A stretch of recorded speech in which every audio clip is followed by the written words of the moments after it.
गुरु जी के चरणों में शत शत नमन। जय श्रीमन नारायण। गुरु जी, मेरा पहला प्रश्न है कि कर्म का फल हर व्यक्ति को भोगना पड़ता है, अच्छा हो या बुरा हो। तो जैसे किसी व्यक्ति ने इस जन्म में या पूर्व जन्म में कोई बुरा कर्म किया और उसको इस जन्म में किसी दूसरे व्यक्ति के द्वारा दंड मिला, तो क्या जिस व्यक्ति के द्वारा उसे दंड मिला उस व्यक्ति को भी दंड मिलेगा उस कर्म के द्वारा? ऐसा है, कर्म का विधान दो तरह से होता है। एक तो विधान ये है कि पिछला कर्म इस जन्म में आपको मिल रहा है, कर्मों का दंड, अच्छा या बुरा जी। लेकिन कुछ कर्म ऐसे हुए हैं जो इसी जन्म में आप क्रिएट करते हैं, मतलब आप नए कर्म पैदा कर रहे हैं। जैसे आपने अपनी माँ को घर से निकाल दिया, उदाहरण एग्जाम्पल जी, आपने किसी को एक थप्पड़ मार दिया जी जी जी, तो जरूरी नहीं है कि उसने आपको कभी एक थप्पड़ मारा हो जी। ये भी तो हो सकता है कि नए कर्म की शुरुआत आप कर रहे हैं थप्पड़ मारने से, अब आपने उससे मार ही दिया तो आपको मारने वाला तैयार हो रहा होगा कहीं। दोनों बातें हैं, ये चाबी ईश्वर के पास है जी।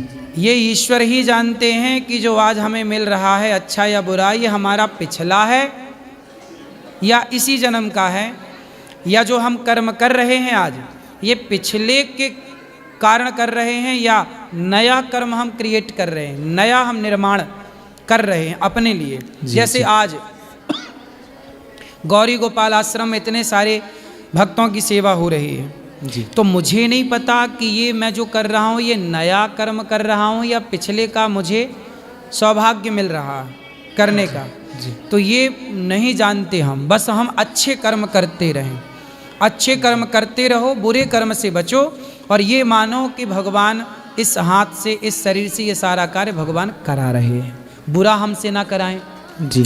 एक बार क्या हुआ, एक भक्त हुए गोरा कुम्हार, महाराष्ट्र की कथा है। गोरा कुम्हार का छोटा सा बच्चा था, नाम था विट्ठल। माँ पानी भरने कुएं में चली गई छोड़ के, कुम्हार थे वो, माटी रौंद रहे थे। तो वो कीर्तन, वो बड़े भक्त थे, कीर्तन करते विट्ठल विट्ठल विट्ठल, वो माटी रौंदते हैं ना कुम्हार लोग घड़ा बनाने के पहले। तो उस माटी के भट्टे में उनका छोटा बच्चा जागा तो अपने पिता के पास घुटनों के बल आया, रोया, पर वो ध्यान में थे तो सुने नहीं, पर वो बच्चा उस माटी में गिर गया और दुर्भाग्य से वो माटी रौंदते रौंदते बच्चे के सिर पे पांव रख दिया और बच्चा पूरा माटी के अंदर धंस गया और उनके बच्चे की हो गई मृत्यु। जब उनकी पत्नी पानी भर कर कुआं से लौटी, बच्चे को ढूंढा, मिला नहीं, देखा तो वो रौंदा जा रहा था, कुछ कपड़े का अवशेष दिखे, उठाया तो बच्चा तो मरा था। भाई घुट गया ना दम उसका मिट्टी में, अब मर गया। तब उनकी पत्नी ने हिलाया अपने पति को, क्योंकि वो तब भी ध्यान में थे, उन्हें पता नहीं कि क्या हुआ, वो तो केवल कीर्तन कर रहे थे आंख बंद करके और माटी रौंद रहे थे, विट्ठल विट्ठल विट्ठल। जब उन्होंने जागे वो तो उन्होंने देखा कि बच्चा मर गया, तो भगवान से प्रार्थना करिए, बोले प्रभु यदि बच्चे की उम्र इतनी ही थी तो मुझे दिक्कत नहीं है, आपने बच्चे को आपने दिया था, आपने अपने पास बुला लिया, हमें कोई दिक्कत नहीं, परंतु प्रभु मैं जिम्मेदार बन गया, मैं कारण बन गया इसकी मृत्यु का, ये पाप मैं सह ना पाऊंगा, मेरे से एक बच्चे की हत्या हो गई जी। यदि इसकी मृत्यु थी तो ये मर जाता, मुझे कोई दिक्कत नहीं, पर अपनी मौत से मरता, मैं कारण बना इसकी मृत्यु का, क्योंकि मेरे पाँव के नीचे रौंदा गया। हे विट्ठलनाथ जी, मैं मैं आपका दास हूँ। बहुत बड़े भक्त थे वो जी जी।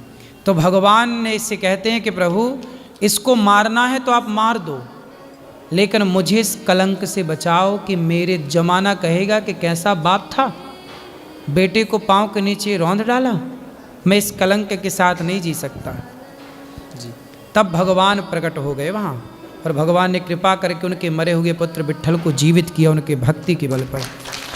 तो कहने का तात्पर्य ये हुआ कि भगवान से प्रार्थना करो कि प्रभु हमसे अच्छे कर्म हों जी, हमारे शरीर से प्रभु हमसे बुरा कर्म ना कराना, हम आपके हैं। और याद रखिएगा जी, भगवान का जो भक्त होगा वो अच्छे कर्म ही करेगा, कभी उसका हाथ बुरे कर्म के लिए उठ ही नहीं सकता। जी भगवान कराते नहीं। बुरा कर्म यदि कोई कर रहा है तो भगवान की दूर दूर तक उस पर कभी कोई कृपा करुणा है ही नहीं, इसलिए उसका मन बुरे गलत कामों में लगा हुआ है। जी आपके भीतर तनिक भी दया है तो समझ लो कि आप पर भगवान की कृपा है, जी जो आप गलत काम करने से डर रहे हैं। थोड़ा डर है आपके भीतर, मतलब कृपा है। जी। अच्छा गुरुजी, मेरा दूसरा प्रश्न है जैसे जीवन मरण विवाह ये तीनों ईश्वर निर्धारित करते हैं, तो अगर किसी हानि लाभ जीवन मरण यश अपयश विधि, हाँ 6 चीज़ें ईश्वर के हाथ में। जी गुरुजी, तो मेरा प्रश्न विवाह को लेकर है कि अगर किसी व्यक्ति ने अंतर धार्मिक या अंतर जातीय विवाह किया है तो क्या ये ईश्वर के ही परोपकार से हुआ है? लेकिन फिर हम कहते हैं कि अंतर जातीय अंतर धार्मिक विवाह शास्त्रों के अनुसार गलत भी है, तो इसको कैसे समझा जाए? इसको ऐसे समझा जाए कि आपके जीवन का उत्थान नहीं चाह रहे हैं भगवान, क्योंकि आपके विवाह से आपकी आने वाली संतति निश्चित होने जा रही है, आने वाली पीढ़ी। कहते हैं कि यदि अंतर जातीय विवाह होता है तो जो संतान होती है वह वर्ण संकरी पैदा होती है। जी और वर्ण संकरी संतान से ना परिवार का भला होता है ना राष्ट्र का भला होता है। जी तो आप पर भगवान की कृपा नहीं है, इसलिए आप मनमाना आचरण करके अंतर जातीय चले गए। यदि भगवान की कृपा है तो भगवान आपको इस पाप से बचाएंगे, क्योंकि आने वाली पीढ़ी आपका नाम रोशन करेगी, इस देश का नाम रोशन करेगी। तो आप ये मानो कि ये पाप तो है। अब यदि विवाह तय है तो देखो भगवान खेल रचाते हैं अपना। रावण सीता को उठा कर ले गया, क्या रावण कितनी ताकत थी कि भगवान की पत्नी को चुरा सके? जी जी बताओ, नहीं थी इतनी शक्ति उसके फिर पास। कैसे ले गया? क्योंकि भगवान खुद चाहते थे। जी। तो क्या राम चाहते थे कि मेरी पत्नी चोरी हो जाए? सुनो, जी सीता मैया का मन मृग में लग गया था सोने के। राम जी से क्या कहा, हमें सोने का मृग दिला दो। तो राम जी बोले सोने का मृग में क्या रखा है, मैं तुझे सोने की लंका ही दिए देता हूँ। थोड़े दिन सोने की लंका में रहोगी तो सोने का भूत उतर जाएगा। तो राम जी को छोड़कर जब सीता मैया का मन सोने के मृग में लगा तो राम जी ने सोने की लंका भिजवा दी। ये लीला राम की ही है, दोष रावण का है, ठीक है, पर राम जी तो मन का ध्यान रखते हैं कि आपके मन में क्या है। उसी तरह आपके मन में क्या है, यदि आपका किसी पराई स्त्री से मन लग गया तो भगवान ने कहा अच्छा लग गया है, चलो अब तुम्हारा नाश जब इसी से होना है तो ऐसे ही नाश करते हैं। जैसे दुर्योधन का नाश तय था, लेकिन उसने द्रौपदी के कपड़े और उतरवा दिए। जब निर्वस्त्र करना चाहा तो उसके दुर्योधन के सर्वनाश पर ठप्पा लग गया। अभी तो था कि सर्वनाश होगा दुर्योधन का, लेकिन अब तो उसने ऐसी गलती कर ली कि अब सर्वनाश कोई रोक नहीं सकता। रावण ने ऐसी गलती कर ली कि सर्वनाश कोई रोक नहीं सकता। ऐसे ही अंतरजातीय विवाह भी एक वो है जो आपने तय कर लिया कि अब आपके सर्वनाश को कोई रोक नहीं सकता। तो ये सब कुछ लीला ही मान लो आप। इसलिए कहता हूँ, मैंने पहले ही कह दिया कि भगवान से प्रार्थना करो कि प्रभु ऐसी कृपा करो कि हमारा मन गलत जगह जाए ही ना। यदि मेरा गलत जगह मन चला गया तो ये भी लीला तो ईश्वर की है। जी मतलब वो चाहते हैं कि ये सब हो, ठीक है, प्रभु की अब जैसी इच्छा। एक राजा की कथा सुनाऊं जरा सी आपको इस प्रश्न के लिए, उत्तर के लिए। एक राजा थे और नाम था भरत। शकुंतलानंदन भरत। भरत जी जंगल गए तो एक कन्या को देख करके मोहित हो गए। वो कन्या ऋषि कन्या थी, मतलब एक संत कर्णव ऋषि के आश्रम में रहती थी। और कन्या को देख करके जब मोहित हुए तो राजा भरत बोले कि नहीं, मेरा मन इस कन्या में जा रहा है, मतलब ये कन्या ब्राह्मण तो नहीं हो सकती। क्योंकि मैं ऐसा धर्म सत्यनिष्ठ राजा हूँ कि मेरा मन किसी ब्राह्मण कन्या में जा ही नहीं सकता। यदि मेरा मन गया है, मैं क्षत्रिय हूँ, तो निश्चित ये कन्या भी क्षत्रिय होगी। बाद में पता लगाया तो ऋषि ने केवल उसको पाला था, वो एक क्षत्रिय की कन्या थी। तो ये बात महाभारत में लिखी है। इस बात से ये सिद्ध हुआ कि हमारे देश का पुरुष ऐसा धर्म सत्यनिष्ठ था कि उसका मन भी जाता है तो मतलब कहीं राम का मन सीता में गया, पुष्प वाटिका में। तो राम ने लक्ष्मण जी से कहा कि लक्ष्मण, यदि मेरा मन सीता में गया है, मतलब मेरा सीता से विवाह होगा, क्योंकि राम है, उनका मन ऐसे थोड़ी किसी में भी देखा किसी को चला गया, नहीं, किसी में यदि मन गया है तो वो क्षत्रिय होगी, उससे संबंध होगा, इसलिए मन गया, वरना मन कहीं जा ही नहीं सकता। तो आपका मन क्यों चला गया कहीं किसी पराई समाज में, पराई लोगों में?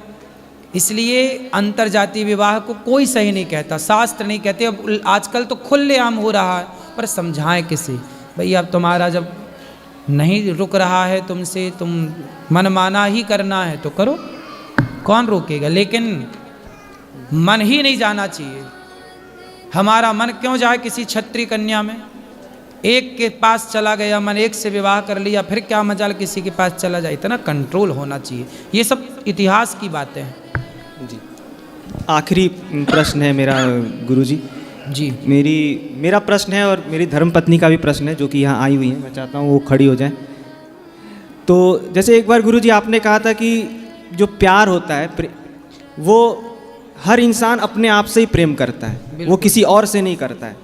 अगर कोई कह रहा है कि मैं आपसे प्यार करता हूँ, तो उसका अर्थ है कि वो अपने आप से प्यार करता है, वो आपसे प्यार नहीं करता है। आपने कभी एक कथा में बताया था इस चीज़ को। सही है, सही है।